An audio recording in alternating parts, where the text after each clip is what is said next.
This lecture is in continuation of lecture number 1. We were supposed to do this dimension analysis in the last lecture, but lecture थोड़ा tedious हो रहा था, थोड़ा लंबा हो रहा था, तो we have cut it down and we are covering this dimension analysis in the lecture number 2. तो हम लोग देख लेते हैं, हमने लास्ट लेक्चर में फिजिकल क्वांटिटी कवर अप कर लिया, फिजिकल फिनोमेना कवर अप कर लिया. फिजिकल क्वांटिटी में हम लोगों ने फंडामेंटल फिजिकल क्वांटिटीज़ देख ली, 7 फंडामेंटल फिजिकल क्वांटिटीज़ देख ली एंड 7 और डिराइव क्वांटिटीज़ देख ली. What are derive quantities we have seen, what are the scalar quantity, vector quantity and what are the ratios. ठीक है. And then we have seen कि physical quantity का measurement किस तरीके से किया जाता है and we are using standard which is called unit to measure any physical quantity. ठीक है. एंड यूनिट हमने देखा, फिर यूनिट हमने देखा कि 7 फंडामेंटल क्वांटिटीज़ जो हमने ली हैं उन सातों फंडामेंटल क्वांटिटीज़ की यूनिट देखी है and we have seen the underlining principle and the fixed constant on which those 7 unit has been decided. ठीक है. तो वी हैव सीन दोज 7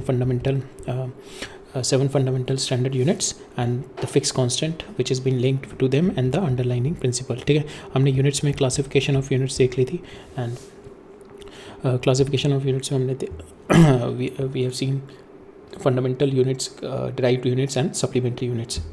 ठीक है. फिर हमने देखा सिस्टम ऑफ यूनिट्स में हम लोग SI सिस्टम फॉलो करते हैं and we have seen the advantages of using the SI system and we have started discussing about the dimension. हमने देखना शुरू कर दिया था. We have seen what are dimensions. ठीक है. We have seen how to find out the formula for the dimension and we have seen some important physical quantity और उनके डायमेंशन फार्मूलाज देख लिया था हम लोगों ने. ठीक है. Now we will continue our discussion. आज हम देखेंगे एप्लीकेशन ऑफ डायमेंशन एनालिसिस. इसमें हम लोग सबसे पहले कवर अप करेंगे unit conversion, then we are going to see the principle of homogeneity और उससे किस तरीके से हम लोग इक्वेशन की करेक्टनेस को चेक किया जाता है. We are going to use dimension analysis to find out to derive any physical formula where the physical quantities are been related. तो हम लोग सबसे पहला मेथड देखेंगे इसमें Rayleigh method has certain limitation. तो फिर उस मेथड से थोड़ा एडवांस मेथड आया था हमारा बकिंघम पाई मेथड. ठीक है. और फिर lastly we are going to close it down by this last topic which is expressing a physical quantity expressing the derived physical quantity in terms of fundamental quantity which are not this 7 fundamental quantities. ठीक है. इन 7 fundamental quantities के अलावा अगर मैं किसी और quantity को fundamental मान लूँ तो डिराइव और फिजिकल क्वांटिटी को मैं उन न्यूली मेड फिजिकल क्वांटिटी के टर्म्स में डिफाइन करना. ठीक है. तो ये हम तो टॉपिक देखेंगे. Lately we are going to see limitations क्या है हमारे डायमेंशन एनालिसिस की. ठीक है. और फिर हम देखेंगे प्रीफिक्सेस क्या होते हैं. ठीक है. सो हम कवर अप करते हैं आज का lecture application of dimension analysis. ठीक है.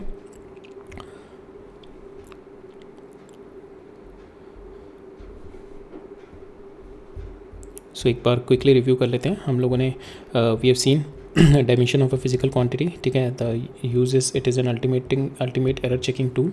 ठीक है.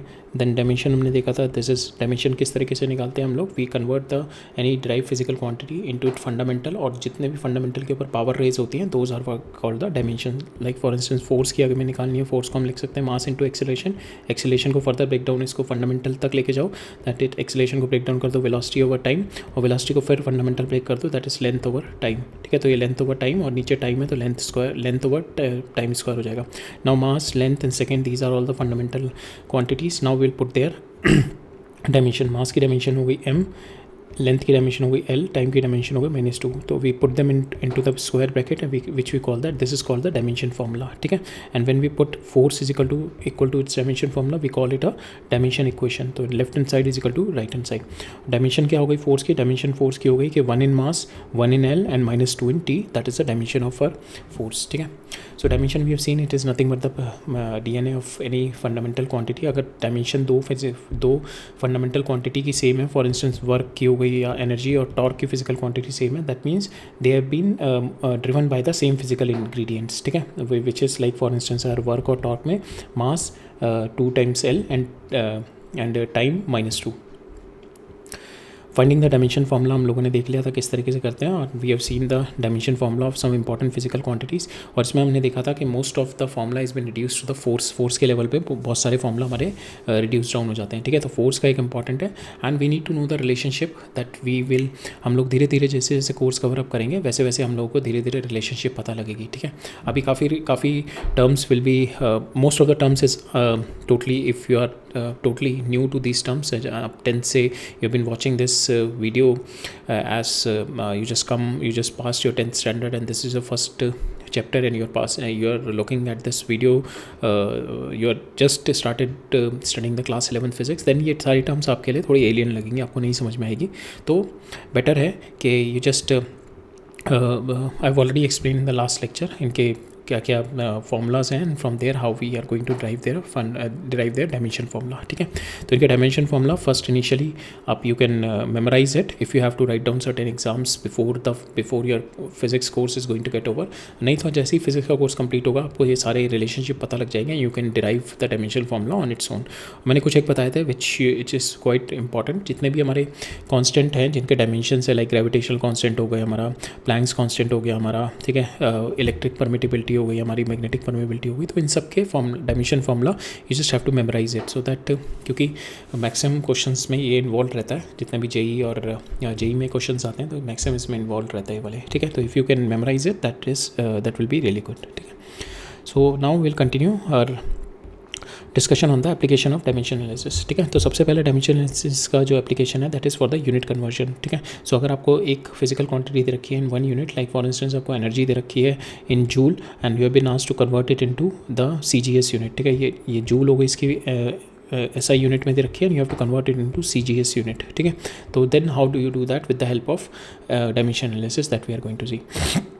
ठीक है, तो कॉन्सेप्ट है इसकी फंडामेंटल क्वांटिटी की dimension will remain the same. ठीक है, अगर एनी फंडामेंटल क्वांटिटी है तो उसकी dimension MLT raise to power A इसकी डायमेंशन होगी ABC. ठीक है, तो किसी भी सिस्टम में जाएगा ये आपकी dimension will not going to change, dimension will be the same. तो सिस्टम 1 अगर आप ले लो, ठीक है, सिस्टम 1 में न्यूमेरिकल वैल्यू इज़ N1 और in that the unit you are going to put. ठीक है, तो this is the unit of mass in that system 1, the unit of length in that system 1 and the unit of time in that system 1, but ये dimension will remain the same. ठीक है, same way system 2 में देखो, जिस system में आपको निकालनी है यूनिट्स, तो उसमें numerical value will get N2 and your units will get same. ठीक है, यूनिट्स में भी M2 मास की यूनिट डिफरेंट होगी, लेंथ की यूनिट डिफरेंट होगी और टाइम की यूनिट डिफरेंट रहेगी, बस ये डायमेंशन सेम रहेगी मेरी. ठीक है, तो वी नो दैट हम फिजिकल क्वांटिटी को किस तरीके से लिखते हैं, न्यूमेरिकल वैल्यू इनटू यूनिट. ठीक है, तो we can write it down numerical value N1 into इसकी यूनिट कितनी हो जाएगी, that is M1 raise to power A which is its dimension, L1 raise to power B and T1 raise to power C. Same way M2 raise to power A, L2 raise to power B and T2 raise to power C. So this M2 L2 T2 are the units which is in system 2 and M1 T1 and L1 are the units in system 1. ठीक है, like for instance ये MK system में हो सकती है, यहाँ पे ये किलोग्राम में हो सकता है, ये मीटर में हो सकता है, ये सेकंड में हो सकता है, ये CGS में हो सकती है. तो CGS में it can be in, this mass will be in gram, this length will be in centimetre and this time will be in second. ठीक है, तो it can be in any other units. ठीक है, so now we will see how we can do the conversion. ठीक है, तो इसमें अगर हमें निकालना है, ये दे रखे है, इसमें यूनिट दे रखी है, इस यूनिट में दे रखी है, we have to find out in this unit what is the value in this unit. तो हम लोग क्या करेंगे इसमें, we have to find out this N2 निकालने के लिए हम लोग क्या करेंगे, इसको नीचे ले जाएंगे, तो will get N2 is equal to N1 M1 by M2 raise to power A, L1 by L2 raise to power B and T1 by T2 raise to power C. ठीक है, तो इसमें this will remain the same, that is one thing we have to remember because dimension is not going to get change. ठीक है, physical quantity की dimension मेरी same रहेगी दोनों यूनिट में. ठीक है, एक एग्जांपल के थ्रू इसको और समझ में आएगा. तो suppose you have to convert 1 joule into erg is in CGS system. CGS system means आपका जो लेंथ होगी will be in centimetre, mass will be in grams and time will be in second.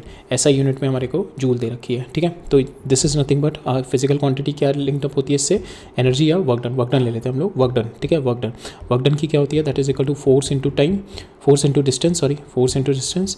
Force कितनी हो गई आपकी MLT -2 और into D कितनी हो गई आपकी L, तो ये कितनी हो जाएगी ML2T -2. ठीक है, ये आपकी हो गई वर्क डन की हमारी डायमेंशन फॉर्मूला हो गया. ठीक है, तो यहाँ पे A की वैल्यू क्या आ गई 1, B की वैल्यू 2 एंड C की वैल्यू -2. ठीक है, अब आपको क्या निकालनी है, इसमें निकालनी है, तो आप ये करो N1 इंटू ये M1 L1 T1. ठीक है, N1 into M1 L1 T1 raise to power 1 2 -2. ये करेंगे हम N1 into M1 L1 M1 raise to power 1 L1 raise to power 2 and T1 raise to power -2, that is equal to M2 raise to power 1 L2 raise to power 2 and T2 raise to power -2, ठीक है। तो यहाँ पे हमें T2 निकालना है, तो इसको नीचे ले आएंगे हम लोग, ठीक है, एंड पावर सेम पावर में हो जाएगा, तो m1/m2 raise to power 1, L1/L2 raise to power 2, T1/T2 raise to power -2, ठीक है। n1 हमें दे रखा है 1, we have to find out this n2 की वैल्यू, ठीक है। 1 वैल्यू डाल दी। नाउ यूनिट, इसमें हमारी यूनिट क्या होती है, हमारी mass is in kilogram, 1 kg, length is in 1 metre, और आपका टाइम जो होता है दैट इज इन 1 सेकेंड, ठीक है। सेम वे इसमें क्या होगा आपका, SI यूनिट में mass 1 kg, length 1 metre and time is equal to 1 second. CGS unit में क्या होगा, मास इज 1 ग्राम, ठीक है, 1 ग्राम, इसको हम क्या लिख सकते हैं 1000 ग्राम, ठीक है, 1000 ग्राम। इसको क्या लिख सकते हैं 1 मीटर को, that you can write it down 100 centimetre, ठीक है। ये आपका सेम ही रहेगा, ठीक है, ये कन्वर्जन में हमें हेल्प करेगा। नाउ L2 क्या आपका 1 centimetre, T2 1 centimetre. Now you put the value, m1 kg में 1 kg, 1 मीटर 1 सेकेंड, ठीक है, और ये आपका हो गया सेकेंड यूनिट में 1 ग्राम 1 सेंटीमीटर 1 सेकेंड। यहाँ kg की जगह आप कर दो 1000 ग्राम, मीटर की जगह 100 सेंटीमीटर लिख दो, ठीक है, ये सेकेंड रहेगा, ये कैंसिल हो गया, ये आपका हो जाएगा 100 रेज टू पावर, सेंटीमीटर से सेंटीमीटर, ग्राम से ग्राम कैंसिल हो जाएगा, यहाँ पे आपकी न्यूमेरिक वैल्यू आ जाएगी, that is 1000 into 10 to the power 4, that comes out to equal to 10 to the power 7। That means आपका 1 जूल में you will get, if you have to convert 1 joule into erg, you have to 1 joule into erg will be 10 to the power 7, ठीक है। So this comes out to be 1 joule is equal to 10 to the power 7 erg, ठीक है। That is how you can use it for unit conversion. Now एक important concept होता है principle of homogeneity, ठीक है, that is helpful in our checking the correctness of the equation. So ये क्या कहता है, हमारा dimension of each term on both the sides of the equation must be same. तो अगर आपको कोई फिजिकल फिनोमेना की जो अंडरलाइनिंग इक्वेशन दे रखी है, suppose this is the equation which is coming out which relates your physical quantity, this physical quantity, this physical quantity, this B C D F, these are all the physical quantity. तो X physical quantity is related with your A physical quantity, B C physical quantity, D E F quantity. Now principle of homogeneity क्या कहता है मेरा, कि dimension of each term on both the sides will be same. तो dimension of x will be equal to dimension of a, ठीक है, and dimension of A is equal to dimension of B C square. ये सारी जो इनकी dimension होंगी, this dimension, this dimension, this dimension, this dimension, they all have the same dimension, because same dimension का ही मैं ऐड और minus कर पाऊंगा, ठीक है। जब ए और बी सी को अगर मैं ऐड कर रहा हूँ तो they should be of same dimension, जब मैं बी सी स्क्वायर और रूट डी एफ को ऐड या माइनस कर रहा हूँ they should be of same dimension, ठीक है। तो प्रिंसिपल ऑफ होमोजेनिटी क्या बताता है, डायमेंशन ऑफ एक्स, ठीक है, that will be equal to dimension of A is equal to dimension of B C square is equal to dimension of D E F, ठीक है, राइट। नाउ जो angles, कुछ dimension analysis में है हमारा कि एंगल्स जो होंगे ट्रिग्नोमेट्रिक रेशियोज़ होंगे, ठीक है, जितने भी एंगल्स होंगे हमारे, ठीक है, ट्रिग्नोमेट्रिक रेशियोज़ होंगे, जैसे साइन थीटा हो गया, ठीक है। तो इस साइन थीटा क्या होता है आपका, this is perpendicular over hypotenuse होता है, दिस इज लेंथ, तो दिस इज डायमेंशनलेस, ठीक है। तो डायमेंशनलेस हो गया, पर इनफैक्ट ये जो थीटा होगा दैट थीटा इज ऑल्सो क्या आपका एस ओवर आर होता है, दैट इज ऑल्सो लेंथ, तो दैट इज ऑल्सो डायमेंशनलेस, ठीक है। तो आपके ट्रिग्नोमेट्रिक रेशियोज और उनके आर्ग्यूमेंट भी डायमेंशनलेस होंगे, एंगल्स भी सारे डायमेंशनलेस हैं। लॉग के अंदर का जो आर्ग्यूमेंट होता है, लॉग की पूरी term, that is also dimensionless. E की आर्ग्यूमेंट और ई की पूरी term, that is also dimensionless. And any numeric factor जैसे 2 पाई दे रखा है आपको, 2 दे रखा है, ठीक है, these are all the dimensionless quantities, ठीक है। तो दैट मीन्स आपका साइन और कुछ आर्ग्यूमेंट में दे रखा है, तो साइन ये भी डायमेंशनलेस है आर्ग्यूमेंट में, जो ओवरऑल टर्म है ये भी डायमेंशनलेस है। सेम वे आपको एक्सपोनेंशियल फंक्शन दे रखा है, जो एक्सपोनेंशियल के अंदर कोई भी आपको फंक्शन दे रखा है, एक्सपोनेंशियल के अंदर कोई भी आपका रिलेशन दे रखा है, एंड बाहर जो दे रखा है ई का पूरा का term, that is also going to be dimensionless. Same way log के अंदर की argument will be dimensionless and log complete will be dimensionless, ठीक है। Now will see the we'll see an example utilizing our principle of homogeneity and the concept that we have seen right now. So we have to find out, ये हमारे को एक question दे रखी है, तो alpha by T square is equal to F V plus beta by x square. We have to find out the dimension of alpha and beta. ये आपको force है, ये वेलोसिटी है, ये टाइम है, और ये डिस्टेंस है। तो आपको अल्फा और बीटा की डायमेंशन चाहिए, दैट मीन्स इसकी dimension will be equal to इसकी डायमेंशन, ठीक है, एंड इसकी, ये तीनों की डायमेंशन विल बी इक्वल, ठीक है, इन तीनों की डायमेंशन इक्वल होगी। तो इन दोनों को अगर मैं इक्वेट कर दूँ, ये मुझे पता है एफ वी, और टी स्क्वायर को मैं इससे मल्टीप्लाई कर दूंगा, तो I get the dimension of alpha. तो अल्फा की डायमेंशन क्या आ गई, f v t square. F की आपने पुट कर दी m L T minus 2, v की कितनी हो गई एल टी माइनस 1, और टी स्क्वायर की हो गई टी स्क्वायर। सॉल्व करेंगे, ये हमारी डायमेंशन आ गई इसकी, अल्फा की आ गई।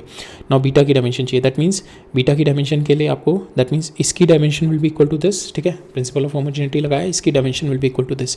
तो बी बाई एक्स स्क्वायर की जगह हो गई, एक्स क्या है, लेंथ हमारी, length square is equal to F v.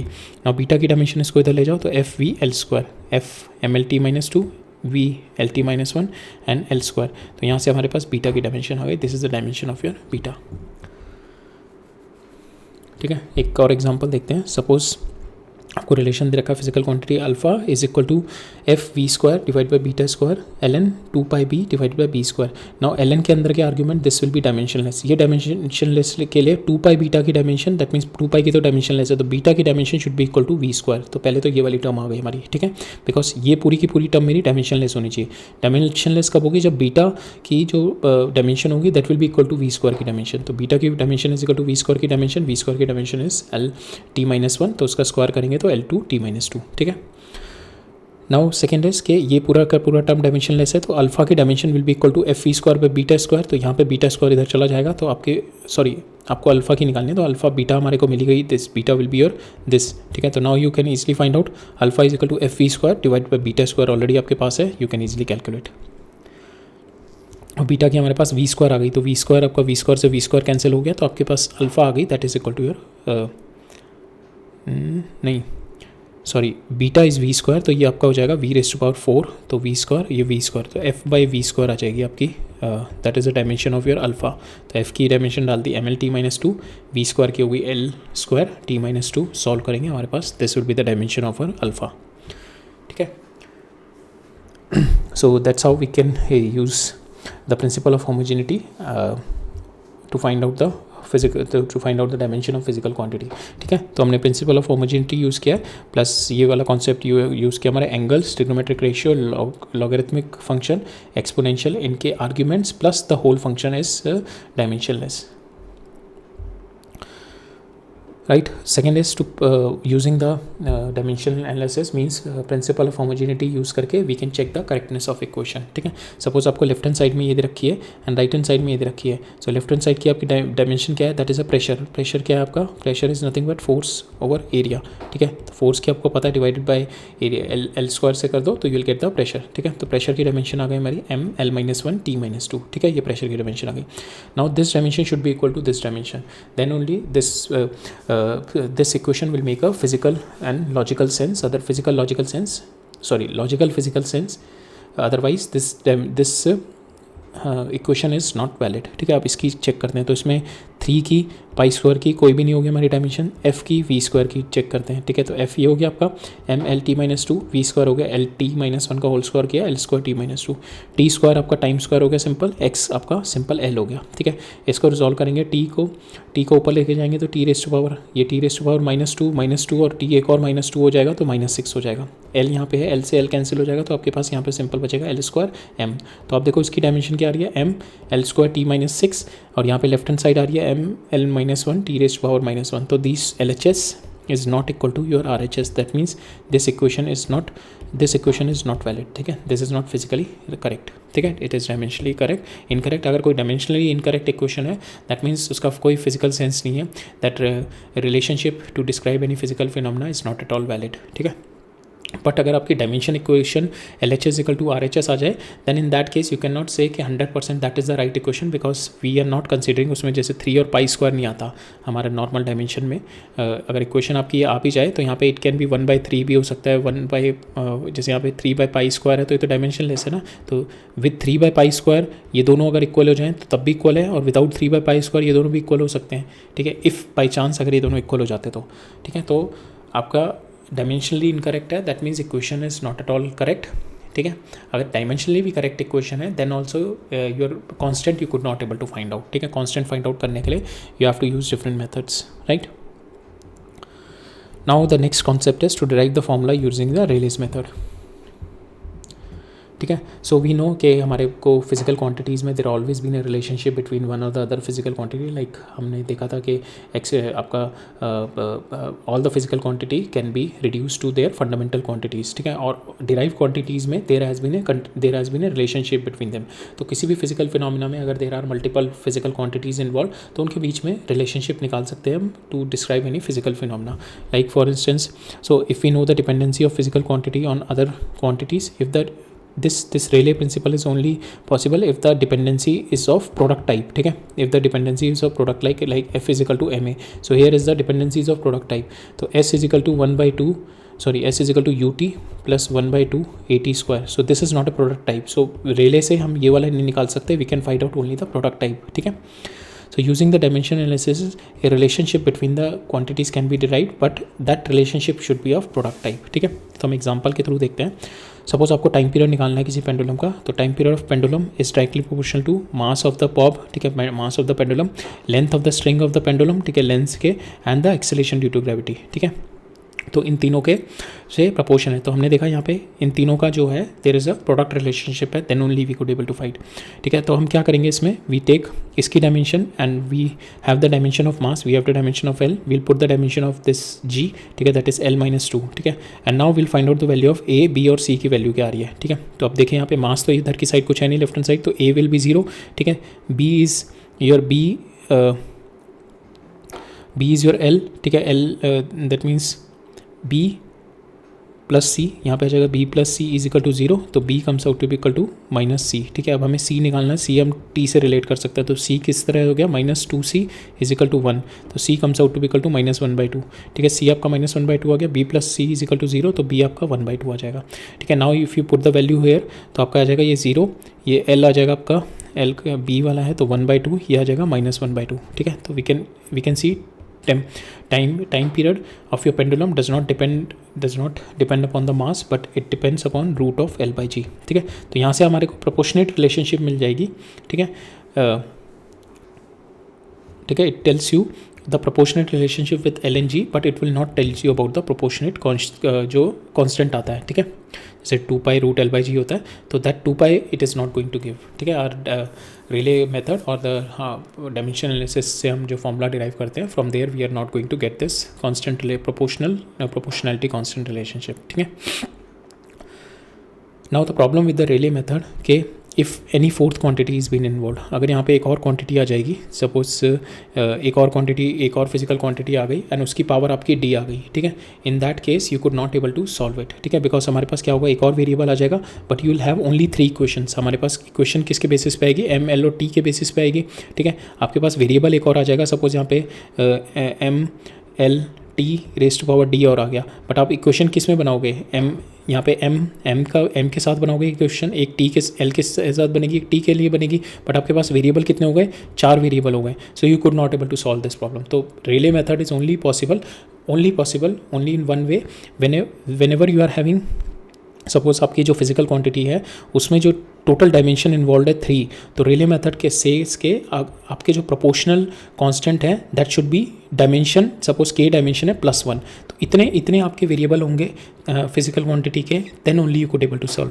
और आपके 2 फिजिकल क्वांटिटी हैं जिसमें टोटल डायमेंशन आपकी 2 हैं. ठीक है, कहीं मास नहीं आ रही, केवल एल एंड टी आ रही है आपकी टोटल डायमेंशन. ठीक है, एल और टी में पूरी की पूरी है. Then in that case Rayleigh method को कितने वेरिएबल से सॉल्व कर पाएगा, दैट इज ओनली 3 वेरिएबल वाली इक्वेशन सॉल्व कर पाएगा. ठीक है, सो यहाँ पे क्या कहता है, if the equation involve 3 dimension MLT, a unique solution only possible when we have the 4 physical variable. ठीक है, तो यहाँ पे हमारी क्या थी, MLT. ठीक है, 3 थे हमारे डायमेंशन, तो हमारे वेरिएबल कितने हो गए, 1 वेरिएबल, 2 वेरिएबल, 3 वेरिएबल, 4 वेरिएबल. ठीक है, तो यहाँ पे हमारे we are having 4 physical quantities, तो वी कैन ओनली सॉल्व जब 3 है मेरे फंडामेंटल क्वांटिटीज़ मेरी 3 है ये. ठीक है, if you are having MLT, then I can solve the I can derive the relationship between four variables. ठीक है, 4 वेरिएबल्स यहाँ पे 1 2 3 4 हो गए ना, so I could able to derive the relationship between 3 + 1. अगर मेरे डायमेंशन 2 होते बस ये, ठीक है, एल और टी में होते बस, तो I can derive the relationship between 3 variables only. ठीक है, 2 + 1. ठीक है, that is the constraint of Rayleigh method. ठीक है, तो Rayleigh method can give you unique solution when you are having k dimension and the k+1 physical variables, k+1 physical variable के साथ ही दे सकता है. ठीक है, सो हमारे अभी वाले मेथड में हमने देखा था हमारा टाइम पीरियड, मास, लेंथ और acceleration, these are the 4 physical variable that we are having. Then only 4 physical variable थे हमारे 1 2 3 एंड 4. ठीक है, ये टी एम एल जी ये 4 फिजिकल वेरिएबल हो गए, और आपके dimension fundamental 1 M L and T, तो 3 थे हमारे, 3 + 1 4. That's why we could able to solve this. Otherwise Rayleigh method will not be, with the Rayleigh method you could not able to solve. ठीक है, तो अब उस प्रॉब्लम को solve करने के लिए we have the Buckingham pi theorem. ठीक है, सो बकिंघम पाई थ्योरम किस लिए होती है, when you have more variable than the dimension. ठीक है, सपोज आपके पास यहाँ पे इस केस में अगर मेरे पास इन दिस केस अगर एक और वेरिएबल आ जाए, suppose it is also varying with the pressure. ठीक है, अगर मैं प्रेशर डाल दूँ यहाँ पे, प्रेशर की पावर D, तो यहाँ पे आपके 5 वेरिएबल हो गए and you are having 5 variable variable and you are having three fundamental dimension, then in that case Rayleigh method will not help. Then in that case you could able to solve it through the Buckingham Pi theorem when you have more variable than the dimensions. And Buckingham Pi theorem can also give you a functional relationship when you have the relationship like s is equal to ut plus half at square, ठीक है, because Rayleigh method में आपको ये plus वाली चीज़ें नहीं दे सकता था, ठीक है, रेले मेथड नहीं दे सकता था, रेले मेथड में ओनली प्रोडक्ट वाली जो रिलेशनशिप है वही निकल के आएगी. हमारा बकिंगम पाई से we could able to get the relationship where there is a addition of the subsection sign also, ठीक है. लाइक हम ये एग्जाम्पल देखेंगे, if S is the displacement of the particle moving with acceleration, uniform acceleration A से move कर रहा है and displacement depends upon the initial velocity and the time, तो we have to find out the relationship between them, ठीक है. तो अगर हम इसमें देखें, हमारा पूरी की पूरी इन सब में अगर हम देखेंगे आगे इन द कमिंग पार्ट, तो हमारी डायमेंशन जो यूज़ हो रही है, कोई मास की डायमेंशन नहीं यूज़ हो रही है हमारी जो डायमेंशन यूज़ होंगी total that will B 2 L और टी होंगी हमारी, क्योंकि आप देखो डिस्प्लेसमेंट में क्या है एल, एक्सेलेरेशन में क्या है एल टी माइनस 2, ठीक है, इनिशियल वेलोसिटी में क्या है एल टी माइनस 1 और टाइम क्या है आपका टी, ठीक है. तो आपकी कितनी डायमेंशन यूज़ हुई है एल एंड टी, तो आप कितने वेरिएबल सॉल्व कर सकते हो 3, ठीक है. तो पहले तो ये आप प्रोडक्ट वाला ही सॉल्व कर सकते हो, ठीक है, और दूसरा है 3 वेरिएबल, बट आपके वेरिएबल कितने हैं यहाँ पे S A you and T, 4 variable हैं, ठीक है. 2 से आप 4 वेरिएबल सॉल्व नहीं कर सकते, तो Buckingham pi theorem comes over and help you in this also, ठीक है. सो इसको बकिंगम पाई थ्योरम को समझने के लिए पहले हम एक एग्जांपल देखेंगे, ठीक है. Will try to get a feel of Buckingham pi theorem, then will solve this example which I have just given it to you, ठीक है. इसको सॉल्व करेंगे. Suppose you have to design a drone, ठीक है, you have to design a drone and you have to find out how much is the air track, कितना air track है उस पर, तो you have to find out force, ये एक आपका पहला फिजिकल वेरिएबल हो गया. Now you say it depends upon the length और the size of the drone, ठीक है, साइज ऑफ द ड्रोन पे डिपेंड है, दैट इज योर एल, ठीक है. Now it depends upon the speed with which it is moving, ठीक है. Now it depends upon the density of the air rho and it depends upon the viscosity of the air. तो total physical variable कितने हो गए F L V, ये 4-5 physical variable हो गए, ठीक है. Total physical variable is your 5.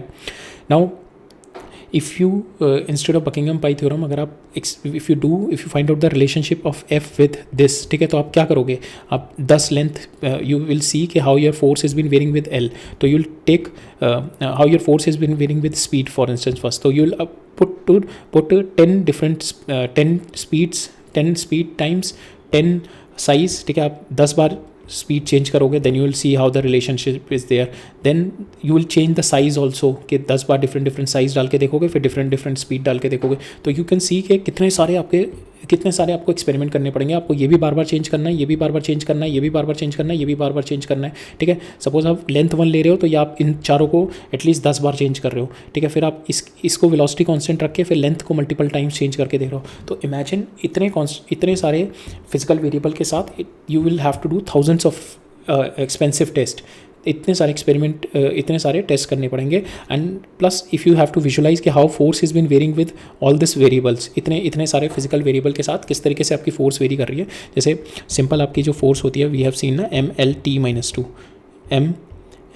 2 होती है ना, दैट मीन्स आपके जो फोर्स है you can able to see it is varying in 3D, ठीक है. ये एम की ये हो गई, सपोज ये एम एल टी हो गया, सपोज ये 3 डायमेंशंस हो गई. तो एम में क्या है, ये फोर्स आपकी 1 में है, एल में ये फोर्स 1 में है और टी में ये फोर्स -2 में. तो समवेयर हेयर ये आपका फोर्स आ गई.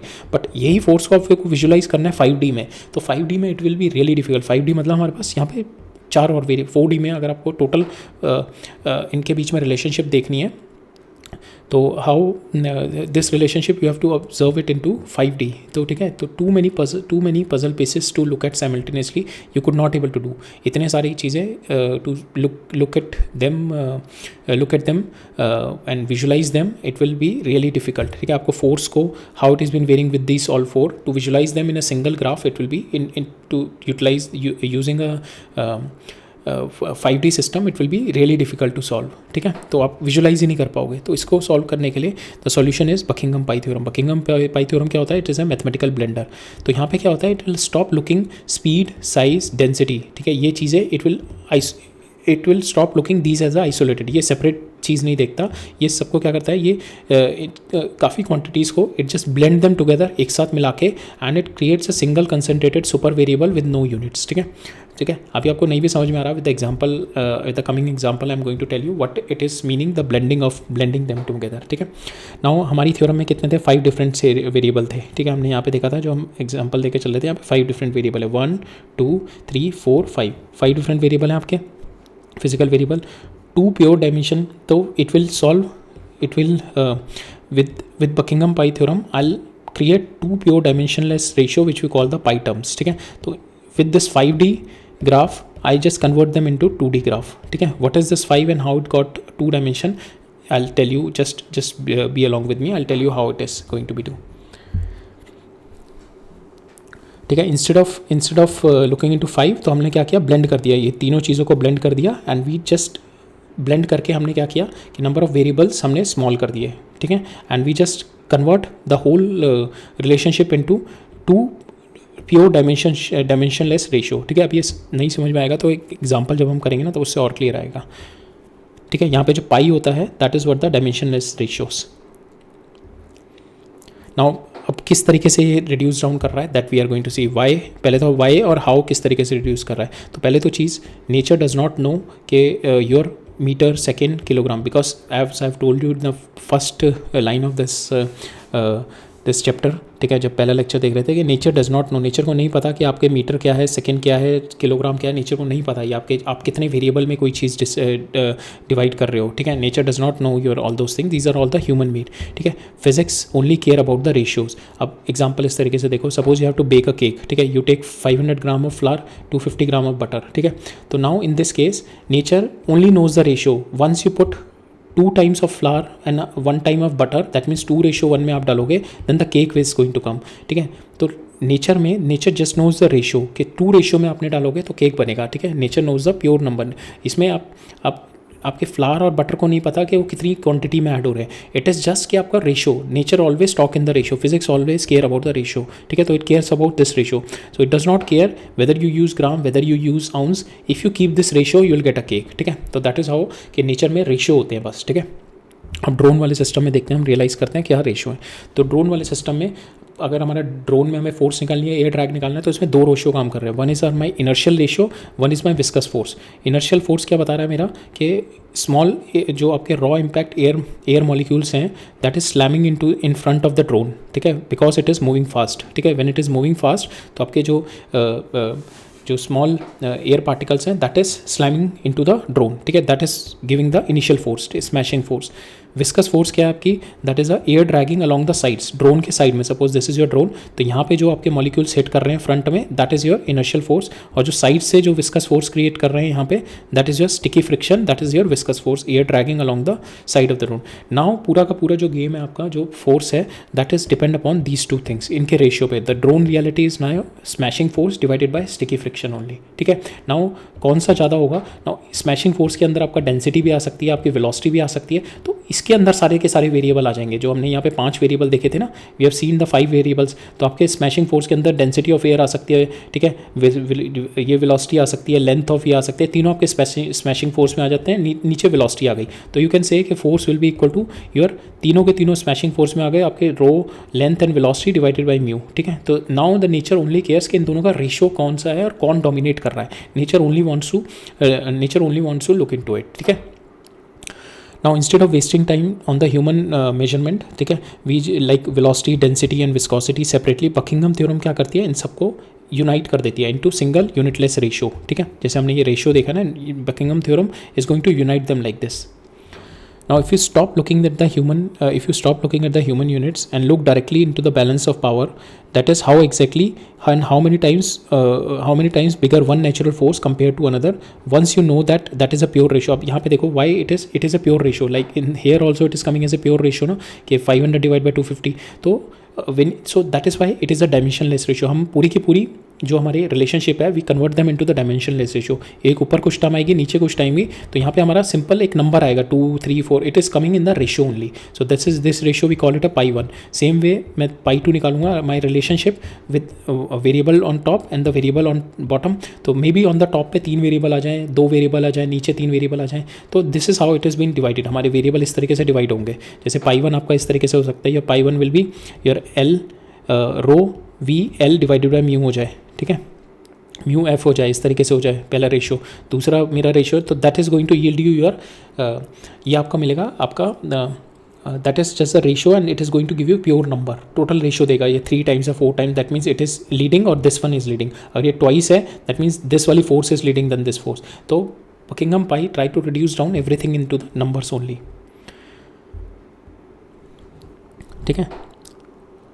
So by using the Buckingham pi theorem we stop asking what is the velocity. तो हम यहाँ पे जो हम देखेंगे ना, हम we just divide everything into these two parts. So इसके अंदर it comprises maybe of your density हो गया, velocity हो गया, L हो गया, नीचे mu हो गया, ठीक है. It comprises of all these things, but I am taking all of them together and I am saying it is a smashing force. ठीक है. तो यहाँ पे Buckingham pi theorem से we stop asking what is the velocity and we start asking the deeper question, who is winning the tug of war in inertia or viscosity. like Reynolds number अगर आप देखो तो वहाँ पे होता है आपका rho VL divided by mu. ठीक है. तो यहाँ पे ये जो ऊपर वाला पोर्शन होता है आपका Reynolds number is a pure ratio number आता है, that to comes from the Buckingham pi theorem only. तो Reynolds ratio is your rho VL divide by mu. तो यहाँ पे this is given your inertia of the fluid and this one is given your viscosity of the fluid. Now top one represent the inertia of the fluids, represent how hard the fluid slams into the things because of its weight and size. तो यहाँ पे this Reynolds number is giving the pure ratio. ठीक है. this will be equal to this, इसकी dimension will be equal to this dimension. ठीक है. it is just a pure ratio it is coming. bottom most it is telling the viscosity, which one is high, which one is thick, gooey and the sluggish in fluid. ठीक है. so हमारा जो Buckingham pi है break down your complete variable like this. ठीक है. 2 ratio में divide कर देगा पूरा. ठीक है. अब में जैसे हमने देखा यहाँ पे 2 रेशियोज निकलने हमारे. ठीक है. We are getting 2 ratios in our problem. 2 ratios आ रहे थे ना हमारे प्रॉब्लम में. Now how this 2 ratios are going to come and how we are going to decide how we are going to reach those ratio, किस तरीके से निकालेंगे, that we are going to see. ठीक है. एक प्रॉब्लम देखेंगे हम, प्रॉब्लम से आपको क्लियर हो जाएगा. I know it's bit tricky, थोड़ा ट्रिकी है और maybe I could not able to deliver like it is there on my head. इस तरीके से मैं शायद डिलीवर भी नहीं कर पाऊँगा, बट अगर आपको थोड़ा भी समझ में आया है you will get more understanding from the coming example. Suppose आपके ड्रोन है, ड्रोन में कितने टर्म्स हैं हमारे. सपोज ड्रोन में you are having pi terms. और पाई किस तरीके से निकालते हैं, पाई मीन्स आपके डायमेंशनलेस कांस्टेंट आप रिलेट करके कितने निकाल सकते हो. तो पाई कितने आ गए आपके, that is n minus m. अब ये n क्या है आपका, टोटल नंबर ऑफ वेरिएबल. कितने वेरिएबल हैं आपके, 5. ठीक है. सो पाई हमने देखा था combination of variable where all units perfectly cancel them out and giving you a pure number. जो पाई है आपका, सो इस आपके जैसे आपके कौन कौन से थे, फोर्स, वेलोसिटी, ये तो आपके जो पाई में 1 मिलेगा वो मिल जाएगा FV divided by rho L mu. ठीक है. तो ये दोनों के this and this will be total same dimension. तो ये डायमेंशनलेस नंबर. पाई 2 ऐसे आ जाएगा आपका रिलेशन रो म्यू LFV इस तरीके से आ जाएगा. तो ये भी डायमेंशनलेस कुछ इस तरीके से बनेंगे हमारे. तो 2 बनते हैं हमारे ये नंबर. कितने बनेंगे मेरे dimensionless number, that is n minus m. ठीक है. n क्या होता है मेरे, जितने नंबर ऑफ वेरिएबल. तो हमारे क्वेश्चन में कितने नंबर ऑफ वेरिएबल थे, force, velocity, density, length and the mu. तो total 5 variable. Number of fundamental dimension used to measure these physical quantities. तो इसमें भी फोर्स में भी MLT हो जाएगा, वेलोसिटी भी LT से हो जाएगा, ये भी डेंसिटी हमारा भी LT से हो जाएगा, L से हो जाएगा, एंड लेंथ भी L से हो जाएगा, म्यू भी हमारा वी कैन गेट MLT से हो जाएगा. हमें 3 डायमेंशन से हमारा हो जाएगा, दैट इज़ M, L और T. तीन डायमेंशन से हम सारी की सारी फिजिकल वेरिएबल डिसाइड कर सकते हैं. तो 3 हमारे हैं, तो दैट इज़ 3. तो नाउ Buckingham pi थ्योरम क्या कहता है, कितने हमारे डायमेंशनलेस कांस्टेंट बन सकते हैं, that is 2. 2 means that is 5 minus 3, that is 2. तो will gate pi 1 and pi 2. ठीक है. Will get a relationship between these 5 like this. ठीक है. इन पाई 1 एंड पाई 2. ठीक है. Sorry, pi 1 and pi 2 like this. ठीक है. अब एक एग्जांपल के थ्रू समझते हैं किस तरीके से.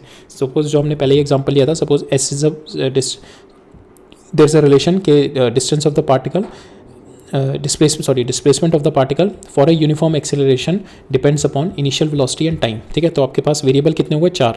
Displacement, uniform acceleration, initial velocity and time. तो डिस्प्लेसमेंट क्या होता है आपका, लेंथ. ठीक है. ये आपके इनिशियल वेलोसिटी हो गई LT माइनस 1, एक्सेलरेशन हो गई आपकी LT minus 2 and time period होगा आपका T. तो आपके fundamental quantities to define all 4, ये आपके S, ये इन चारों को डिफाइन करने के लिए कितनी फंडामेंटल क्वांटिटीज लग रही हैं आपकी, 1 एंड 2. LT लग रही है बस आपकी. तो डायमेंशंस कितनी हो गई आपकी, L एंड T. ठीक है. 2 हो गई. वेरिएबल कितने हैं, 4. तो आपके कितने पाई बनेंगे, दैट इज़ 2, 4 माइनस 2. ठीक है. तो 2 पाई बनेंगे, 2 बेसिक डायमेंशनलेस रेशियो. अब वो डायमेंशनलेस रेशियो निकालते हैं. सो पहले हम लेते हैं कि ये हमारा एक होता है कि कौन कौन से लेने होते हैं. ये selection, it's a process to select it. तो इसमें हम लोग सेलेक्ट कर रहे हैं. Will take first L and T, तो मोस्टली कॉमन ही है. तो विल टेक S. आपका जो L और T तो लेना ही लेना है, तो हमारा S और T तो हम लेंगे. ठीक है. तो S T raised to power A, और हम दूसरे में लेंगे ये U raised to power B. ठीक है. That first we are taking this, ठीक है, pi 1 and pi 2 we are taking S, because we are finding S का रिलेशन निकाल लेना हम, एस का relation with respect to this U A and T. तो that's why we are not putting the power on S, we are putting the power on this U A T के ऊपर power डालने हम. तो S T rest power A U rest power B, और दूसरा हम pi 2 निकालने हैं एस का relation A rest power B और T rest power A. Now we put them equal to dimensionless quantity. इसकी डायमेंशन हो गई एल, टी की डायमेंशन हो गई T rest power A, U की डायमेंशन हो गई L T minus 1 rest power B, और ये we are putting it as a dimensionless number. ठीक है, इसको डायमेंशनलेस नंबर डाल दिया. तो इसको सॉल्व करेंगे, हमारे पास आ गया A B, A is equal to B rest power minus 1. तो आपके पास पहला पाई क्या आया, पाई 1 जो पहला आपका बकिंगम पाई कांस्टेंट आया, dimensionless constant S divided by U T. ठीक है, तो पहला ये आ गया. सेकेंड इससे निकालते हैं हम एस टी रेस्ट पावर ए और एक्सीलरेशन लेके आ रहे हैं यहाँ पे. तो यहाँ पे एल टी और एक्सीलरेशन की डालती है एल टी माइनस 1, और इधर डायमेंशनलेस. ठीक है, L rest power 0 T rest power 0. इसको सॉल्व करेंगे तो हमारे पास कितना आ जाएगा, बी की वैल्यू -1, ए की वैल्यू -2. तो यहाँ से हमारा पाई 2 आ गया S divided by A T square. ठीक है, तो these two we have got. ठीक है, नाउ रिक्वायर्ड फॉर्म जो आ गई आपकी, that is this functional form आ गई S, that is functional form आ गई आपकी pi 1 and pi 2, that will be equal to 0. ठीक है, तो F function of S divide by U T comma S divide by A T square is equal to 0. Now if you see our result, हमारा result देखें तो इसमें क्या होता है, हमारा S is equal to U T plus half A T square.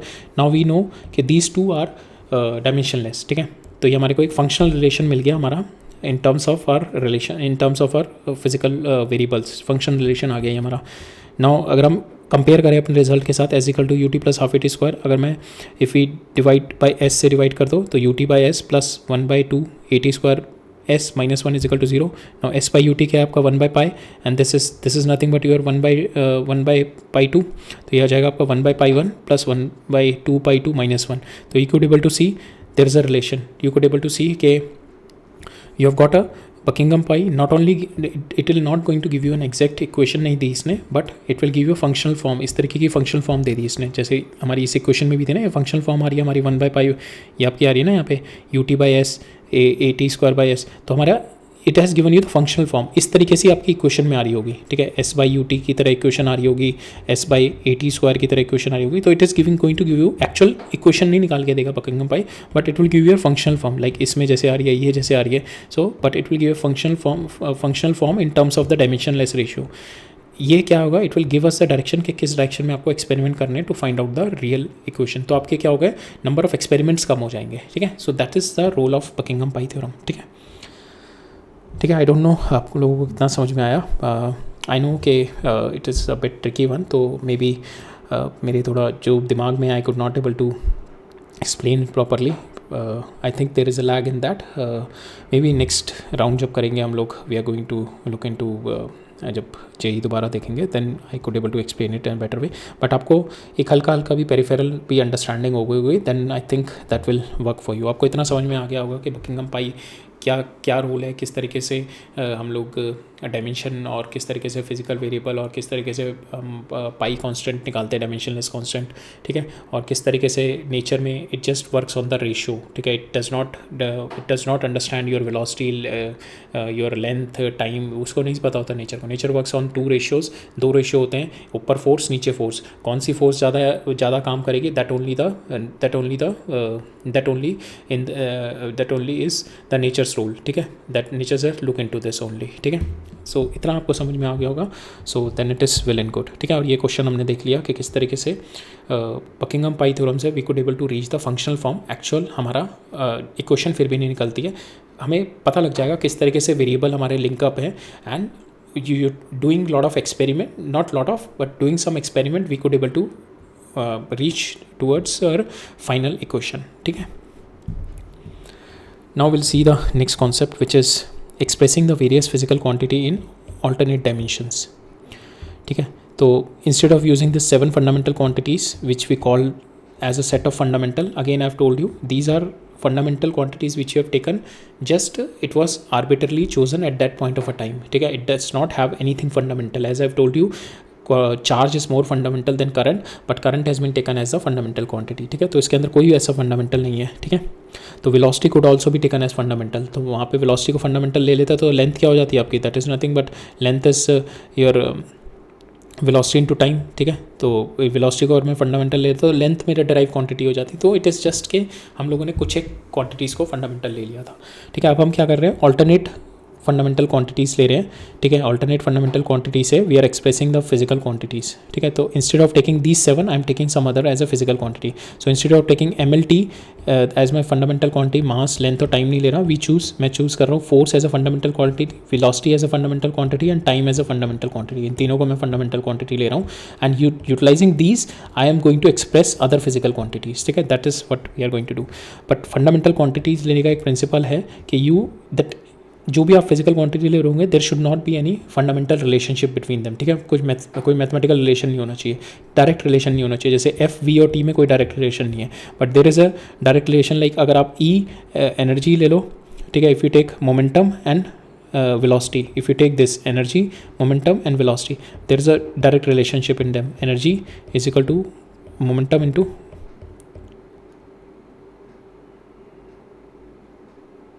equal to momentum into v. There's a direct relationship, so you can't take which is having the direct relationship. जिनके बीच में direct relationship है वो नहीं ले सकते, ठीक है। तो force, velocity and time you can take. Force can be expressed in velocity and time, but if you take energy, momentum और अगर आप वेलोसिटी ले रहे हो तो there is a direct relationship in them, ठीक है। Energy is equal to, because यहाँ पे डायरेक्ट रिलेशन होता है ना, energy is equal to MC² होता है, ठीक है। तो MC क्या हो गया आपका, दैट इज MC क्या है आपका, दिस इज मोमेंटम ओनली, ठीक है। There is a direct relation, तो you can't take this as a fundamental quantity. इन तीनों को फंडामेंटल क्वांटिटी नहीं ले सकते, ठीक है। नाउ अगर आपने if you take velocity, force and time as fundamental quantity, now you have to express mass and energy in terms of these fundamental quantities, ठीक है। तो हमें ये करना है, तो हम फंडामेंटल क्वांटिटी में एक्सप्रेस करने के लिए क्या करेंगे, मास आपका हो गया लेफ्ट में, राइट हैंड साइड में वी टेक फंडामेंटल क्वांटिटीज़, ये हो गई, ये तीनों फंडामेंटल क्वांटिटी, और इनकी पावर को रेज करेंगे, that is the dimension of this, ठीक है।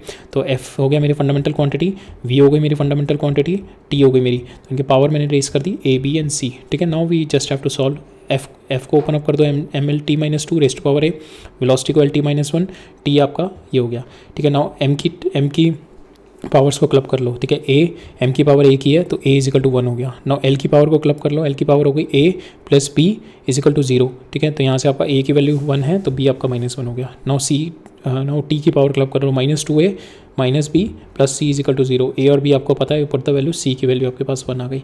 नाउ मास को आपने रिप्रेजेंट किया, now how do you represent mass, that is equal to F की पावर A कितना है 1, V की पावर कितना है -1 और T में कितना है, दैट इज़ 1। तो this is how you represent the mass in terms of the different fundamental quantities, ठीक है। सेम वे एनर्जी को अगर करना है, एनर्जी को we can write it down again, FVT fundamental quantity, उनकी पावर को हमने, बिकॉज हमें डायमेंशन किस तरीके से डायमेंशन पता करते हैं हम लोग कि कितनी फंडामेंटल क्वांटिटी की पावर रेस है, that is what the dimension. तो हमने यहाँ पे फंडामेंटल क्वांटिटी लिख दी, ठीक है। नाउ इनकी पावर रेस कर दी ABC। Now we open up, energy को ओपन अप किया, फोर्स की डायमेंशन डाली, ठीक है, वेलोसिटी की डायमेंशन डाली, टाइम की डायमेंशन डाली, सॉल्व करें, A B C की M की टर्म्स को क्लब किया, that is A is equal to 1, L की टर्म्स को क्लब किया, L में कितनी है A plus B is equal to 2, ठीक है। A की वैल्यू 1 आ गई तो B की वैल्यू 1 आ गई, और सेम वे हमने T की टर्म्स को क्लब किया to find out the value of C, ठीक है। तो हमारे पास आ गया तीनों की वैल्यू 1, तो energy comes out to equal to FVT। तो हम इससे भी देख सकते हैं FV क्या होती है आपकी power into time is nothing but your energy, ठीक है, राइट।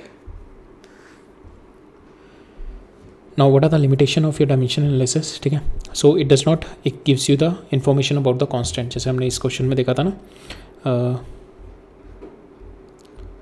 सो हमने जो इक्वेशन डिराइव करी थी, तो here we have derive the equation but it will not give you the, इसका प्रॉपर रिलेशन नहीं देगा, तो time it will not give you T is equal to 2π√L/G नहीं देगा ये, ठीक है। It is going to give you, it is directly proportional to √L/G, ठीक है। It is not going to give you the constant. Same way Buckingham pi में तो will not gate the equation, ठीक है, तो कांस्टेंट ही नहीं आएगा, but will get a functional relationship मिलेगी बकिंघम पाई में भी,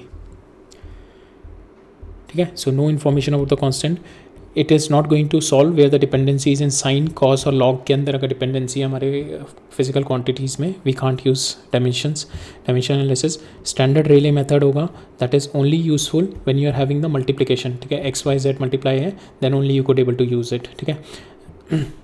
you could not use it when the your physical quantity is having the addition में relationship x by z, तो you can't use it in that. only in the multiplication और relationship you can use it. product relationship में use कर सकते हो. तो s is equal to ut plus half it square में you cannot use the Rayleigh method. it only works if the variable is one more than dimension involved. ठीक है, Rayleigh method हमने देखा था ऑलरेडी कि कब वर्क करता है, जब हमारे फिजिकल वेरिएबल जो होंगे that is one more than the dimension involve into it. ठीक है, right, and this is the last one which is our metric system prefixes. ठीक है, so 1 अब छोटी साइज़ में जा रहे हैं तो it will be deci, this will be deci. आप उसके बाद आप मीटर लगा लो. ठीक है, मीटर लगा लो या ग्राम लगा लो, डेसीग्राम. ठीक है, it will be centigram, it will be milligram. अगर ग्राम में लेके चल रहे हैं it will be microgram, it will be nanogram, it will be picogram, it will be femtogram. तो यहाँ तक आप लोग याद कर सकते हो बिकॉज यहाँ तक हमारा will use it in terms of metre, जो कि हमारा न्यूक्लियस का रेडियस होता है, दैट इज़ फेम्टोमीटर. ठीक है, और यहाँ पे भी जैसे हो गया आपका डेकामीटर, हेक्टामीटर, किलोमीटर. ठीक है, ये किलोमीटर हो गया 1000 टाइम्स ऑफ मीटर. अगर ये मीटर हो गया तो 10 times of metre will be, so ये मीटर अगर ये हो गया तो 0.01 इज़ योर सेंटीमीटर. ठीक है, ये आपका हो गया 0.001 इज़ योर मिलीमीटर. ठीक है, सेम में यहाँ पे आपका 1000 टाइम्स ऑफ एम हो गया, दैट इज़ योर मिलीमीटर. ये मेगामीटर हो गया, गीगामीटर, टेरामीटर, पेटामीटर, एक्सामीटर. ठीक है, like that these are the prefixes. ठीक है, right. So that's all regarding our dimension application of dimension analysis.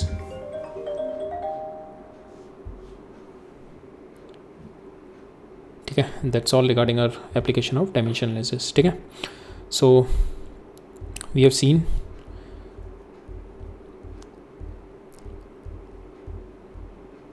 So we have seen lecture 1 and lecture 2. Lecture 1 में हम लोगों ने कवर अप किया physical phenomena, physical quantity, measurement. ठीक है, और मेजरमेंट किस तरीके से करते हैं, न्यूमेरिक वैल्यू इनटू यूनिट देखिए हमने, यूनिट को किस तरीके से क्लासीफाई करते हैं, सिस्टम क्या है और फंडामेंटल यूनिट्स क्या है, और फंडामेंटल जो यूनिट्स हैं उसमें किस तरीके से डिसाइडेड है और क्या उनका किस तरीके से किस कॉन्स्टेंट से लिंक्ड अप है और क्या उनका अंडरलाइनिंग प्रिंसिपल है. डायमेंशंस देखिए हमने, what are dimension, how to find the dimension formula. We have seen some important physical quantities, उनकी डायमेंशन देखी. ठीक है, एप्लीकेशन ऑफ डायमेंशन जो कि हमने आज लेक्चर नंबर 2 में कवर अप किया. We have seen the unit conversion, किस तरीके से करते हैं हम फ्रॉम 1 यूनिट, अगर SI यूनिट से आपको CGS यूनिट में कन्वर्ट करना है, how do you do that, और SI यूनिट से और किसी और पर्टिकुलर यूनिट में अगर आपको करना है तो किस तरीके से करेंगे. करेक्टनेस हमने देखी किसी भी क्वेश्चन के through the principle of homogeneity किस तरीके से करते हैं. हमने देखा कि किस तरीके से आप फंक्शनल रिलेशनशिप डिराइव करते हैं from the Rayleigh method and from the Buckingham pi method, और रेले मेथड का क्या क्या लिमिटेशन है, that has been overcome by the Buckingham pi method.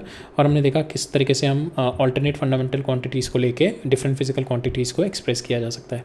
हमने लिमिटेशंस देखी and then we have seen the prefixes. ठीक है, right, so that is all regarding our lecture number 2 in units and measurement.